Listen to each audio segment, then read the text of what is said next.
Hello, royal study channel में आप सभी का स्वागत है। आज हम करेंगे वैदिक सभ्यता। वैदिक सभ्यता को हम पार्ट में करेंगे। आज फर्स्ट पार्ट करेंगे इसका, अगले क्वेश्चन फिर अगले पार्ट में करेंगे। वेदों की संख्या 4 है। वेदों के नाम ऋग्वेद, यजुर्वेद, अर्थवेद, सामवेद। सबसे पुराना वेद ऋग्वेद है। ऋग्वेद में कितने मंडल हैं? ऋग्वेद में 10 मंडल हैं।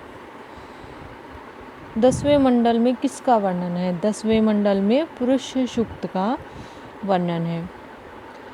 तीसरे मंडल में क्या उल्लेख है? तीसरे मंडल में गायत्री मंत्र का उल्लेख है।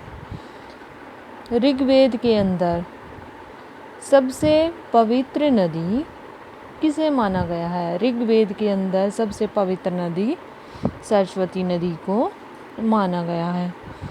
सबसे नया वेद अथर्ववेद है। वैदिक काल में जो कर राजा जनता से वसूलते थे उस कर को क्या कहा जाता था? उस कर को बलि कहा जाता था। सत्यमेव जयते कहाँ से लिया गया है? सत्यमेव जयते मुंडकोपनिषद से लिया गया है। ऋग्वेद में किसका उल्लेख है? ऋग्वेद में मंत्रों का उल्लेख है। ऋग्वेद में कुल मंत्रों की संख्या कितनी है? ऋग्वेद में कुल मंत्रों की संख्या 10,600 है।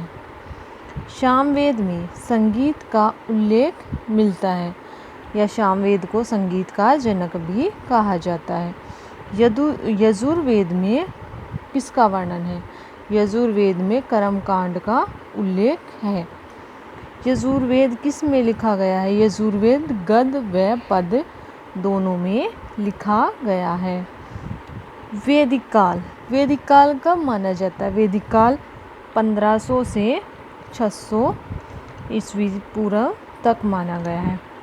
पूर्व वैदिक काल 1500 से 1000 ईस्वी पूर्व तक माना गया है। उत्तर वैदिक काल 1000 से 600 ईस्वी पूर्व तक माना गया है। ऋग्वेद में समाज का आधार क्या था?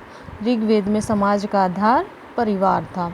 परिवार कैसे होते थे? परिवार पितृसत्तात्मक होते थे। औरतों को भी इज्जत दी जाती थी, लेकिन सिंधु सभ्यता की तरह मातृसत्ता की प्रधानता नहीं थी, पुरुष सत्ता की प्रधानता थी।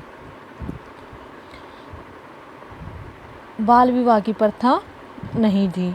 अंतरजातीय विवाह होते थे, यानी कि दूसरी जातियों में भी विवाह होते थे। आर्यों का प्रारंभिक सामाजिक वर्गीकरण वर्ण व कर्म के आधार पर हुआ था, यानी कि आर्यों में जो जातियां बनी हुई थी वो उनके काम के आधार पर बनी हुई थी। आर्यों का प्रमुख पेय पदार्थ सोम था। स्त्री और पुरुष दोनों ही आभूषण पहनने के शौकीन थे, दोनों ही आभूषण पहनते थे। ऋग्वेद काल में अग्नि, इंद्र, वरुण, सूर्य, सवितु, ऋतु, यम, रुद्र, अश्वनी आदि प्रमुख देवता थे। उषा, अदिति, रात्रि, संध्या आदि प्रमुख देवियाँ थी। देवताओं में सर्वोच्च स्थान इंद्रदेव को प्राप्त था। उत्तर वैदिक काल में आर्य सभ्यता पंजाब के कुरुक्षेत्र अर्थात गंगा यमुना दोआब में फैली हुई थी। कृषि प्रधान अर्थव्यवस्था थी।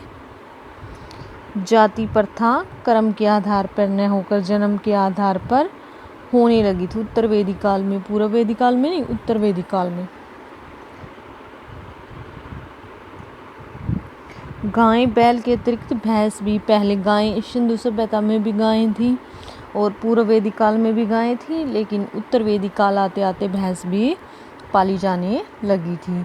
इस समय मिट्टी के एक विशेष प्रकार के बर्तन बनाए जाते थे। ये क्वेश्चन कई बार पूछा भी जा चुका है, जिन्हें चित्रित दूसर, मृदभांड या ग्रेवेयर PGW कहा जाता था।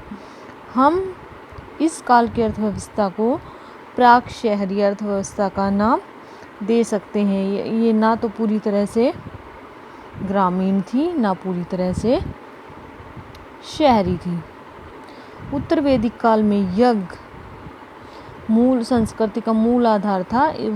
उत्तर वैदिक काल में बहुत ही अनेक प्रकार के यज्ञ अनुष्ठान किए जाते थे।